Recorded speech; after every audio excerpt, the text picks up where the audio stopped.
Mains की जो answer writing होती है यूपीएससी में या कोई भी स्टेट सिविल सर्विसेज के लिए, तो वो एक बड़ा इनर्शिया रहता है बच्चों को कि सर कैसे स्टार्ट करें, क्या करना चाहिए।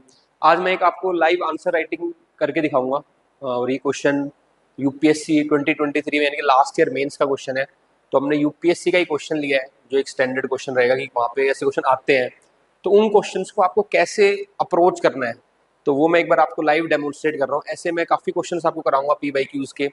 तो उनसे आपको पता चलेगा कि कोई भी क्वेश्चन आता है तो हमारी अप्रोच कैसे होनी चाहिए।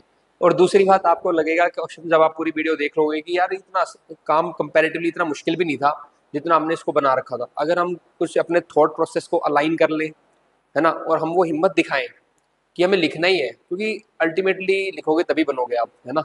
वो बिल्कुल ठीक है, पढ़ोगे लिखोगे तभी बनोगे नवाब। तो यहाँ पे है पढ़ोगे और फिर लिखोगे तो ही बनोगे आईएएस। तो बिल्कुल एप्ट होगी ये कोट, है ना। तो अब आपको क्या करना है, क्वेश्चन है देखो। आप चाहें तो वीडियो पॉज करके आंसर लिखो, फिर मैं इसको तरीका बताऊंगा कैसे हमें स्टार्ट करना था इसको। तो क्वेश्चन जो लास्ट ईयर जीएस पेपर 1 के अंदर आया था वो था डिस्कस। ठीक है, तो पहला तो क्या हो गया, जो क्वेश्चन की कमांड है वो क्या कह रही है, डिस्कस। तो जब आप क्वेश्चन पढ़ोगे ना, सबसे पहले क्वेश्चन को अच्छे से पढ़ना है। पहला पार्ट यही है, understand the demand of the questions.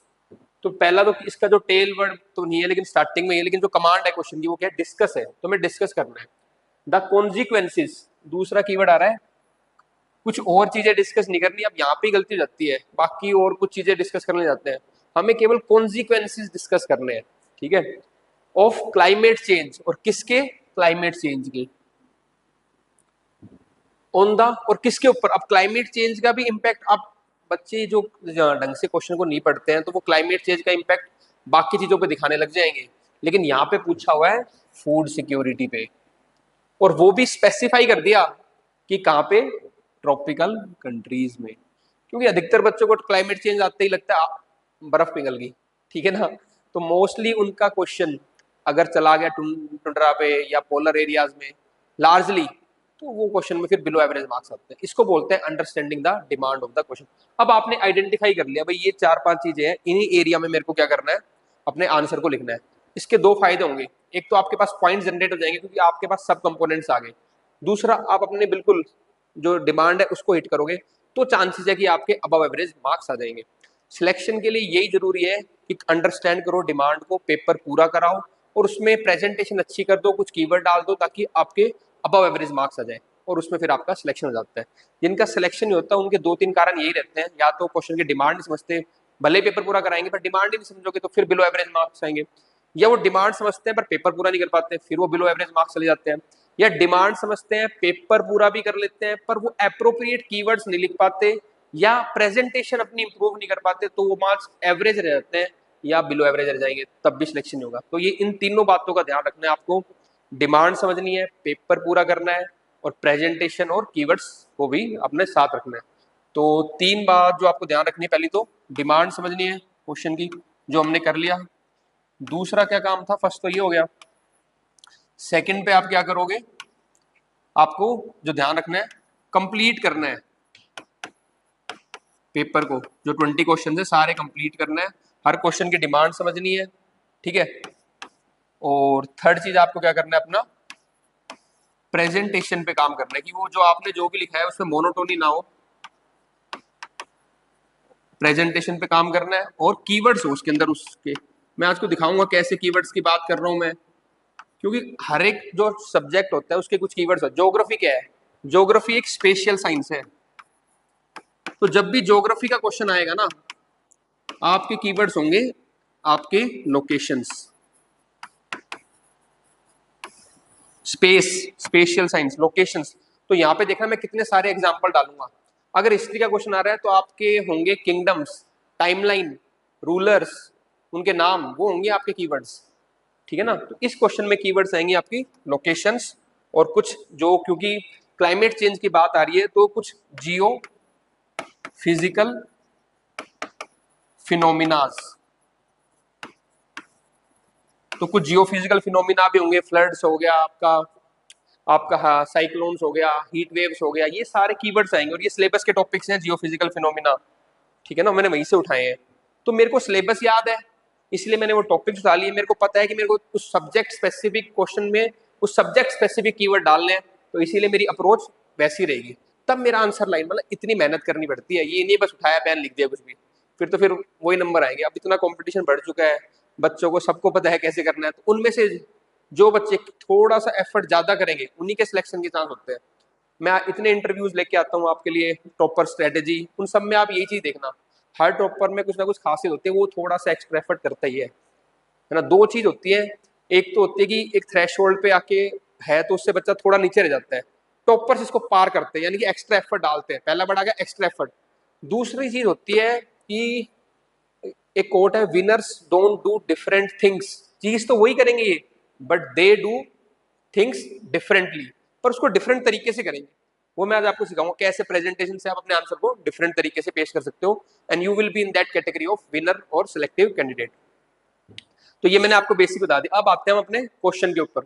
Question क्या कह रहा है, discuss the consequences of climate change on the food security in tropical countries. अब देखो, पहले छोटा सा, ये अभी एक्टिविटी टाइम कंज्यूमिंग है, लेकिन आप प्रैक्टिस करते रहोगे ना तो बहुत जल्दी हो जाएगा आपका। क्योंकि मैंने इस क्वेश्चन को देखा था, मेरे दिमाग में आ रहा था क्लाइमेट चेंज, तो मैंने फटाफट क्लाइमेट चेंज सोचा, ठीक है। रफ में कई बार ऊपर भी लिख, अभी स्टार्टिंग में ऊपर लिख सकते हो, बाद में तो अपने माइंड से हो जाएगा आपका काम। तो क्लाइमेट चेंज से मेरे को एकदम से दिमाग में आया, यार क्लाइमेट चेंज से क्या हो रहा होगा। क्लाइमेट चेंज से या तो टेम्परेचर बढ़ रहा होगा, या जो प्रेसिपिटेशन है, रेनफॉल है ना, प्रेसिपिटेशन बड़ा वर्ड है, आप वो लिखो, जो प्रेसिपिटेशन है उसमें उसके जो पैटर्न्स है उसमें क्या हो रहा होगी, शिफ्ट हो रहा होगा, तो उसमें शिफ्ट हो रहा होगा प्रेसिपिटेशन में, ठीक है। तीसरा क्या हो रहा होगा क्लाइमेट चेंज के कारण, कुछ एक्सट्रीम इवेंट्स हो रही होंगी क्लाइमेट चेंज के कारण, एक्सट्रीम इवेंट्स। मैं अभी आपको पूरा मॉडल आंसर दिखाऊंगा पूरा पीडीएफ की फॉर्म में, लेकिन वो तो आपको वैसे मिल जाएगा टेलीग्राम चैनल में, पीडीएफ में दे दूंगा यूपीएससी अखाड़ा के। बात वो नहीं है, वो तो आपको स्ट्रक्चर्ड आंसर मिल जाएगा। बात यह है कि आपका थिंकिंग प्रोसेस कैसा होना चाहिए, ताकि आपके पास कोई भी क्वेश्चन आए तो आप उसको अटेम्प्ट कर पाओ। अभी मैं थिंकिंग प्रोसेस पे काम कर रहा हूँ, आपके जो आपका आंसर राइटिंग करने का तरीका है उसको हमें ठीक करना है। दूसरा क्या होगा, आज मैं जो सोल्यूशन दूंगा क्लाइमेट चेंज के क्वेश्चन का, तो वो आने वाले टाइम में कोई भी क्लाइमेट चेंज क्वेश्चन आएगा तो मैक्सिमम जगह पे आप वो चीजें यूज कर पाओगे। तो मेरा पर्पस ये है इस सीरीज के थ्रू कि एक थीम आइडेंटिफाई कर लेंगे हम पीवाईएस के थ्रू, उस पूरी थीम को कवर कर लेंगे पर्टिकुलर क्वेश्चन के साथ, ठीक है। तो एक क्वेश्चन कराऊंगा पर वो पूरी थीम कवर कर लेगा आपकी, क्लाइमेट चेंज का इंपैक्ट क्या पड़ रहा है एग्रीकल्चर पे, फूड सिक्योरिटी पे। अब वो कहीं भी आ सकता है, कुछ भी क्वेश्चन आ सकता है, आप उसको ऐसे में यूज कर सकते हो उन पॉइंट्स को, वो पॉइंट्स आपको मैं बताऊंगा। तो ये मेरे को लगा भी क्लाइमेट चेंज के कारण ये चीजें हो रही है, ठीक है ना। और इससे फिर क्या इंपैक्ट पड़ेगा, इससे इंपैक्ट पड़ेगा आपका, क्या आएंगे इससे, ड्रॉट्स आएंगे, ठीक है। और क्या होगा, इससे ड्रॉट्स आएंगे, फिर इससे क्या होगा, जो एग्रीकल्चर जोन्स है उनमें शिफ्टिंग होगी, एग्रीकल्चर जोन्स है वो भी शिफ्ट होंगे।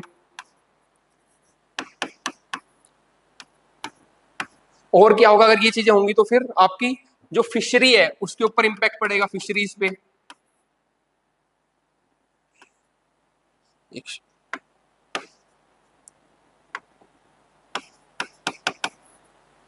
देखो एग्रीकल्चर, क्योंकि फूड सिक्योरिटी की बात की तो केवल क्रॉप से मत रहना लिमिट, फिशरी, लाइफ स्टॉक, सब पे डालना इम्पैक्ट आपको, ठीक है। लाइफ स्टॉक भी डाल दो इसमें, लाइफ स्टॉक पे भी इम्पैक्ट पड़ेगा क्लाइमेट चेंज का, क्योंकि फूड सिक्योरिटी में सब चीजें हमें ध्यान रखना है, ठीक है। और उसके बाद इसके पेस्ट अटैक होंगे क्रॉप्स के ऊपर, और क्या होगा, डिजीज होंगी क्रॉप्स में। तो ये आपने देख लिया भाई, ये क्लाइमेट चेंज के कारण होता, उससे ये इम्पैक्ट पड़ा है। और उसके बाद इनसे दिस विल लीड टू, इससे क्या होगा आपका, डिक्रीज इन क्रॉप प्रोडक्शन। अब इससे क्या होगा, इन सब चीजों से क्या होगा, decrease in crop production, crop production कम होएगा, ठीक है। डिक्रीज इन न्यूट्रिशनल क्वालिटी भी कम होएगी, ये भी याद रखना है, न्यूट्रिशनल, न्यूट्रिशनल क्वालिटी भी क्या होगी आपकी क्रॉप्स की, उनकी कम होगी। तो क्योंकि फूड सिक्योरिटी में आपको केवल प्रोडक्शन पे बात नहीं करनी, क्वालिटी की, क्वांटिटी की, क्वालिटी की बात भी करनी है, तो प्रोडक्शन भी कम होगी, न्यूट्रिशनल क्वालिटी भी कम होगी, डिक्रीज इन न्यूट्रिशन क्वालिटी। और क्या होगा इससे, इवन इकोनॉमिक लॉस भी होगा। मान लो क्लाइमेट चेंज के कारण कोई एक्सट्रीम इवेंट आई है, यहाँ पे फ्लड्स आ गई, हरिकेन आ गया, उससे सारी क्रॉप डिस्ट्रॉय होगी, फार्मर के पास पैसा नहीं बचा, पॉवर्टी आ गई, गरीबी आ गई, उससे क्या हो रहा है उसको, फिर फूड क्राइसिस, फूड इनसिक्योरिटी होगी, ठीक है ना। तो इकोनॉमिक लॉस होता है, गवर्नमेंट की जो कैपेसिटी है वो भी कम हो जाती है, क्योंकि लॉस हुआ इकोनॉमिक्स तो गवर्नमेंट कितना सपोर्ट करे, तो उनकी भी कैपेसिटी कंस्ट्रेंट होती है सपोर्ट करने के लिए, रीबिल्ड करने के लिए। ऐसे आपका थॉट प्रोसेस जाना चाहिए। अगर पैसा नहीं हो गवर्नमेंट के पास, कम पड़ेगा, फिर वो लोगों की मदद नहीं कर पाएगी, फिर वहां से फूड इनसिक्योरिटी होगी, इस तरीके से, ठीक है। अब इससे क्या होएगा आपका, ये सब चीजें जब इकोनॉमिक लॉस हुआ, आपका क्रॉप प्रोडक्शन कम हुई, तो उसके बाद फिर क्या होगा, अगर ये सब चीजें हो रही हैं तो उससे क्या होगा, आपकी फूड इनसिक्योरिटी, क्योंकि क्रॉप प्रोडक्शन कम हो गया, न्यूट्रिशन क्वालिटी कम होगी, लोगों के पास पैसा नहीं है, तो उससे क्या होगा, आपकी फूड इनसिक्योरिटी। और फाइनली अगर फूड इनसिक्योरिटी हो रही है, ठीक है, तो अब लिमिटेड रिसोर्सेज है आपके पास, लिमिटेड फूड है, तो उससे फिर क्या होता है आपका, लोग यहाँ से, अगर यहाँ पे फूड इनसिक्योरिटी हो रही है तो वो लोग क्या करेंगे, माइग्रेट करेंगे, तो माइग्रेशन होएगा, और क्या होएगा, ह्यूमैनिटेरियन क्राइसिस, तो इससे क्या होएगा, माइग्रेशन एंड ह्यूमैनिटेरियन क्राइसिस, जैसे साहेल रीजन में देखा गया है, एग्जांपल डाल देना साहेल रीजन। तो आपने पूरे क्वेश्चन को समराइज कर दिया और एक लास्ट में इसको ह्यूमन टच दे दिया। ज्योग्राफी के क्वेश्चन में, साइंस के क्वेश्चन में ध्यान रखोगे आप, ह्यूमन टच जरूर दो। तो आपने लास्ट में एक बड़ा इंपैक्ट बताया कि भाई फूड इनसिक्योरिटी के कारण, चाहे आप लिख दो हमारा ह्यूमन रिसोर्स है वर्ल्ड लेवल पे जो भी है उसमें भी डिक्लाइन होगा, ठीक है ना, आपका ह्यूमैनिटेरियन क्राइसिस होएगा, सिविल वॉर होंगे, और माइग्रेशन होगा। तो ये अप्रोच होनी चाहिए आपकी आंसर लिखते वक्त, ठीक है। अब हम आंसर देख लेते हैं, मैं आपको बता देता हूं कैसे हम इसको अप्रोच करना था। ये हो गया थॉट प्रोसेस।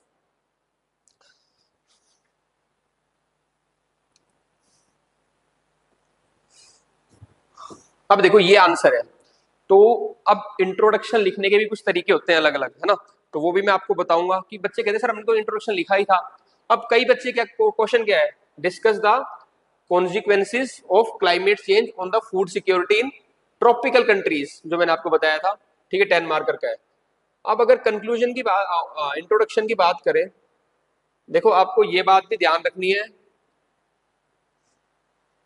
कि बॉडी में जो आपका आंसर का स्ट्रक्चर होना चाहिए, इंट्रोडक्शन उसमें होगा प्रॉपर, फिर बॉडी होगी, फिर कंक्लूजन होगा, हर में फॉलो ही करना है स्ट्रक्चर, ठीक है। तो इंट्रो में क्या आपको क्या लिखना है कि ऐसा इंट्रोडक्शन लिखना है, कई बच्चे क्लाइमेट चेंज की डेफिनेशन लिखाएंगे, कई बच्चे फूड सिक्योरिटी की डेफिनेशन लिख देंगे, वो सब नहीं लिखना है। ऐसा इंट्रोडक्शन लिखना है जो इस क्वेश्चन को जस्टिफाई कर रहा है, इस क्वेश्चन के सारे थ्रेड्स को लेके आ रहा है। अब देखो, climate change significantly threatens food security in tropical countries, तो फूड सिक्योरिटी वर्ड आ गया, ट्रॉपिकल आ गया, और किस किस एरिया में कर रहा है इंपैक्टिंग, एग्रीकल्चर में इंपैक्ट हो रहा है, फूड प्रोडक्शन में और लाइवलीहुड्स में।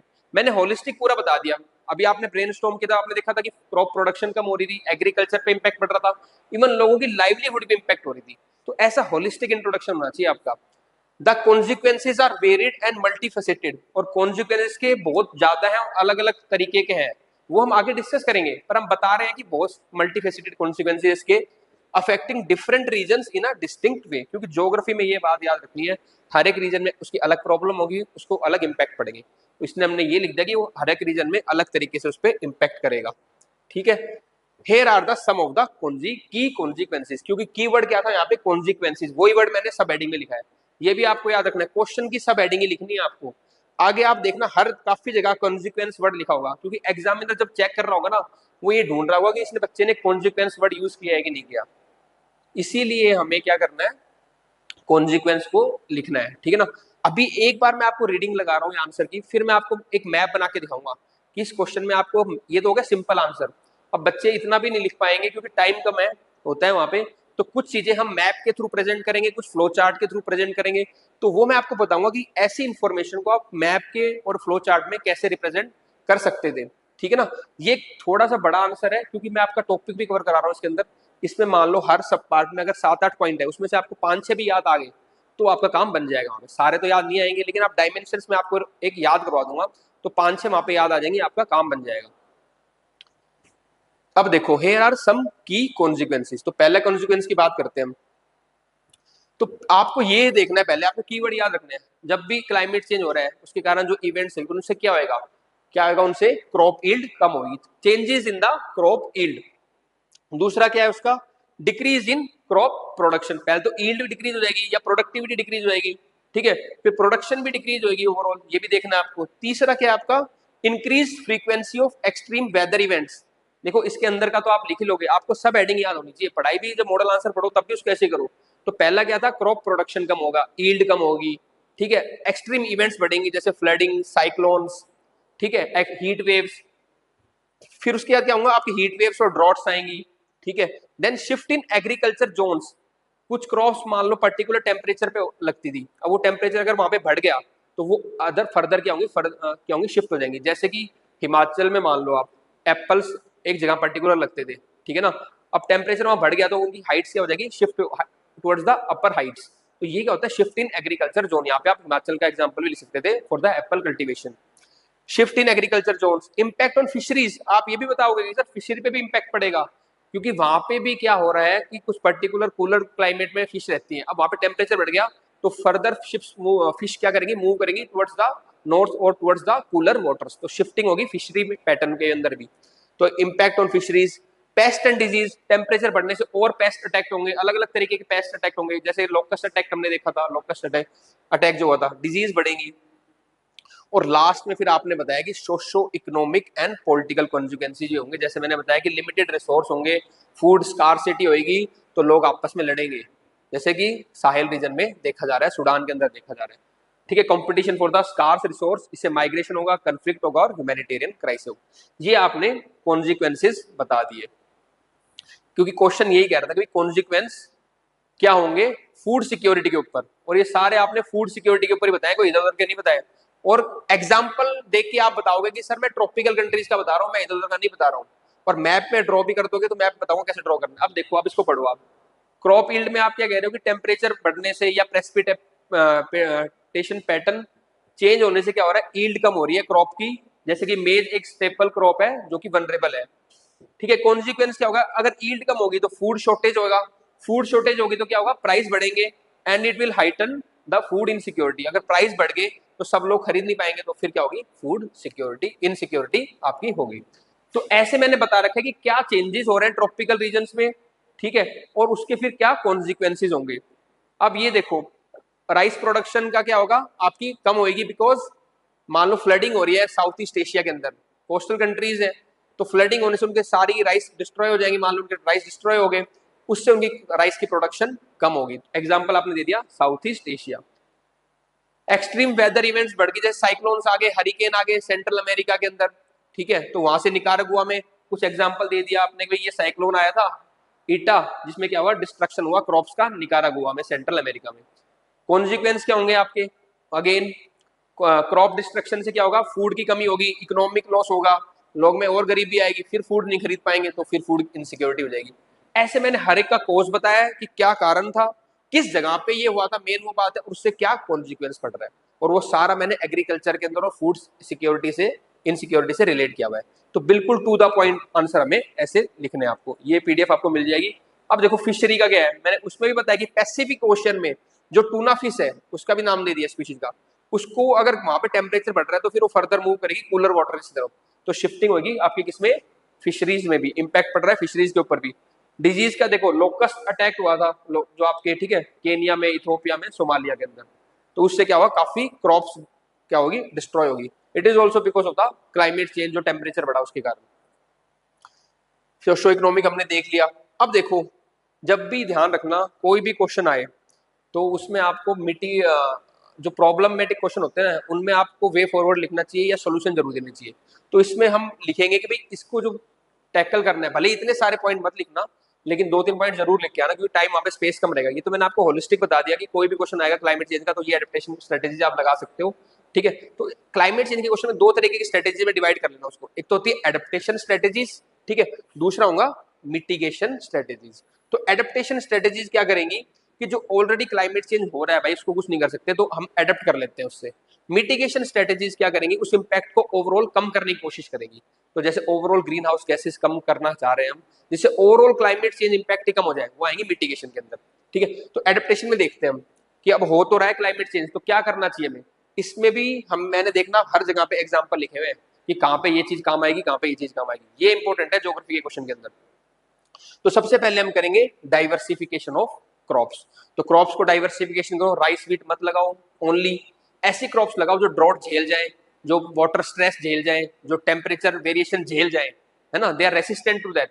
तो इसलिए हमने क्या किया, will grow the millets and sorghum, ऐसे ड्रॉट रेसिस्टेंट और हीट टॉलरेंट क्रॉप्स लगाएंगे।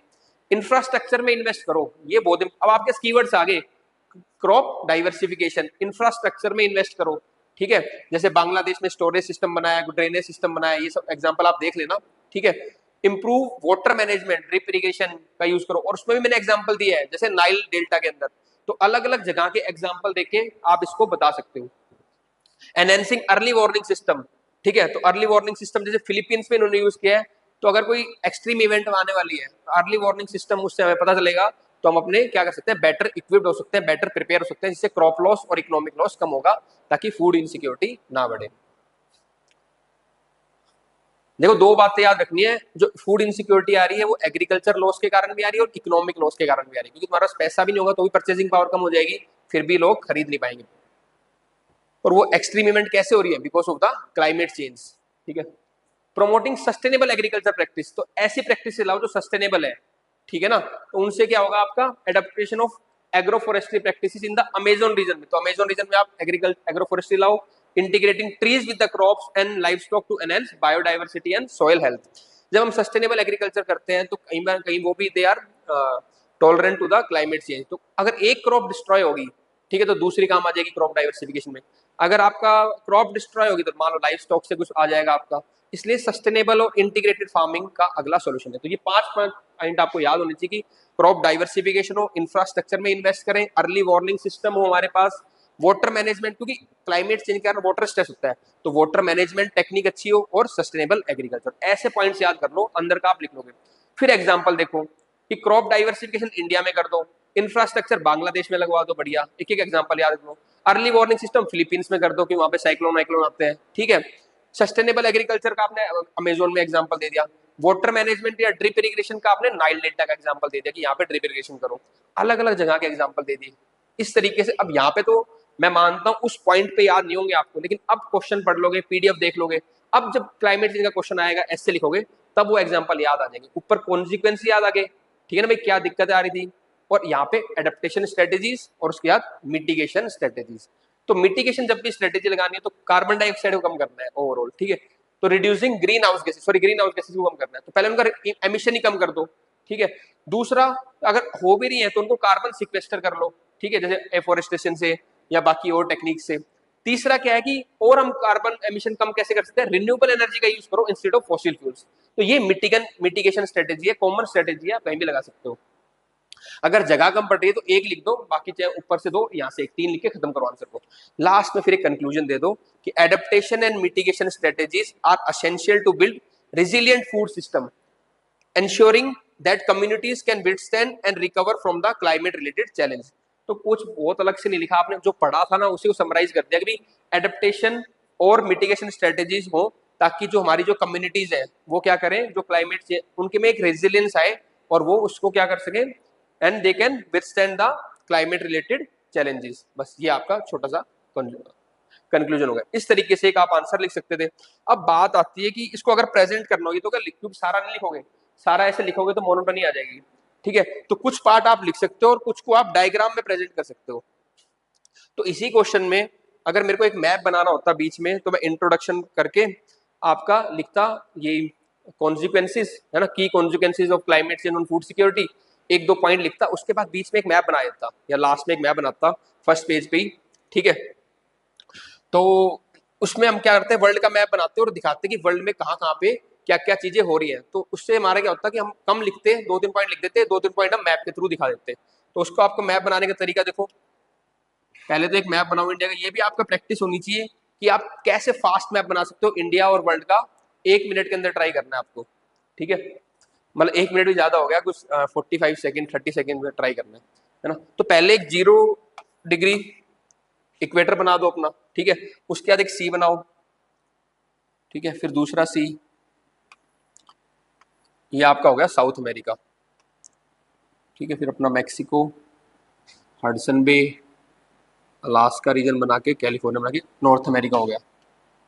फिर आपका बना दो अफ्रीका कौन की तरह, ठीक है, सऊदी अरेबिया, ऐसे बोलते चलोगे ना countries, Iraq, Iran, India, India को इक्वेटर से ऊपर रखना है, ठीक है, श्रीलंका, यहाँ पे फिर मेडिटेरियन रीजन बना दो, फ्रांस, स्पेन बना के स्कैंडिनेवियन कंट्री बना के इनको ऐसे कर दो, यहाँ पे फिर म्यांमार, ठीक है, और ये करके पूरा एक ऐसे जोड़ दो, ठीक है। इधर से एक सेकेंड,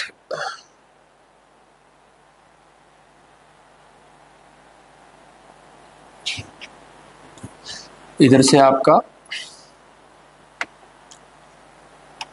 ये म्यांमार, इसको नीचे ले जाओ थोड़ा, है ना, क्योंकि वो मलेशिया वलेशिया भी आएगा, फिर इसको यहाँ जोड़ के ऐसे करके ये बना लो। इधर से फिर इंडोनेशिया और आइलैंड्स दिखा के अपना ऑस्ट्रेलिया बना लो, फिर इधर न्यूजीलैंड दिखा दो, इधर अपना साउथ कोरिया, जापान, और उधर साउथ कोरिया ऊपर जापान बना दो इधर, ठीक है। इधर मेडागास्कर, ये सब ठीक है। इधर अपना ग्रीनलैंड, इधर ब्रिटिश का वो बना, आपका यूके बना दो। ऐसे एक मैप बना दो फास्ट सा। अब आपने देखो अलग अलग जगह पे कॉन्सिक्वेंस दिखा दो, ठीक है ना। तो सब सारा रीजन में सबसे पहला जो साहिल में, ये साहिल रीजन है, तो यहाँ पे ऐसे बॉक्स बना के लिखो साहिल, ठीक है, तो ऐसे लिख दो साहिल। अब साहिल रीजन में आप क्या दिखाओगे, यहाँ पे क्या हो रहा है, food insecurity leading to conflicts and migration, यहाँ पे एरो बना के लिख दो कि भाई फूड इनसिक्योरिटी लीडिंग टू या कॉजिंग ह्यूमैनिटेरियन क्राइसिस, पूरा लिख देना, ह्यूमैनिटेरियन क्राइसिस एंड माइग्रेशन, एक ही रीजन बता दिया। फिर आ जाओ दूसरा, सब सहारन रीजन, ठीक है, यहां पे लिख दो सब सहारा। तो सब सहारा ये पूरा नीचे का ही है जो सब सहारा है। तो इसमें क्या हो रहा है, सब सहारा के अंदर आपका 40% decrease in crop yield in the coming century. ये वो फैक्ट मैंने वहां पे नहीं लिखा था, वो फैक्ट मैंने यहाँ पे लिख दिया कि 40% यील्ड डिक्रीज हो रही है क्रॉप्स की इन द कमिंग सेंचुरी, ठीक है। अब देखो अगला क्या है आपका, अब यहाँ पे अमेजोन बेसिन में क्या लिखोगे आप, शिफ्ट इन एग्रीकल्चर जोन्स। अब यहाँ पे लिख दो ऐसा बॉक्स बना के अगेन, अमेजोन, अमेजोन बेसिन में क्या हो रहा है आपका, shift in agriculture, shift in agriculture, ठीक है। तो अमेजोन बेसिन में क्या हो रहा है, शिफ्ट इन एग्रीकल्चर पैटर्न्स, ये यहाँ पे हो गया अमेजोन बेसिन के अंदर। शिफ्ट इन एग्रीकल्चर जोन्स लिख दो, सॉरी पैटर्न या जोन्स, एग्रीकल्चर जोन्स क्या हो रहा है, शिफ्ट हो रहे हैं अमेजोन बेसिन के अंदर। ऐसे एक तरीका बता रहा हूं मैं आपको, साउथ ईस्ट एशिया में आप क्या लिखोगे, decrease in rice yield and crop loss. तो यहां पे एक बॉक्स बना के लिख दो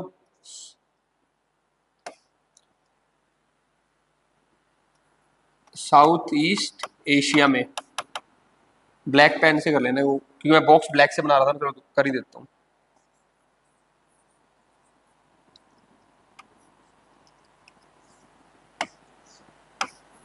चलो पहले एक बार पैसिफिक ओशन देख लो, पहले पैसिफिक ओशन लिख लेते हैं, ठीक है। पैसिफिक ओशियन में क्या हो रहा है, इंपैक्ट ऑन फिशरीज, जो हमने पढ़ा था वहां पे, ठीक है, इंपैक्ट ऑन फिशरीज लिख दो,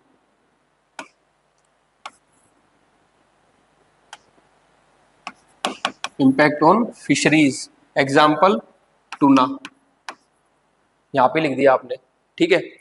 फिर उसके बाद आप क्या करोगे, इसमें ये भी लिखते हैं impact on fisheries and marine environment, एक और बात लिखनी है तो, ठीक है। फिर आ जाओ आप साउथ ईस्ट एशिया में, यहां पे लिखो South East Asia.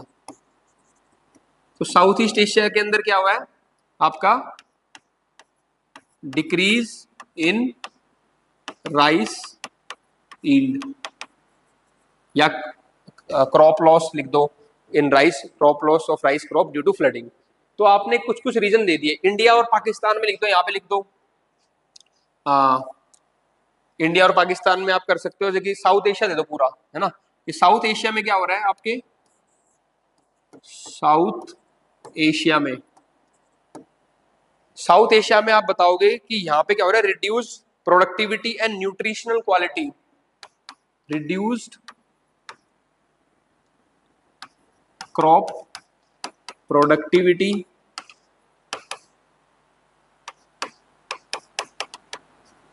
And nutritional quality.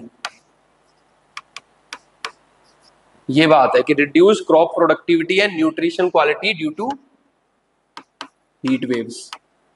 ऐसे एरो बना दो कि इसकी बात कर रहे हैं हम,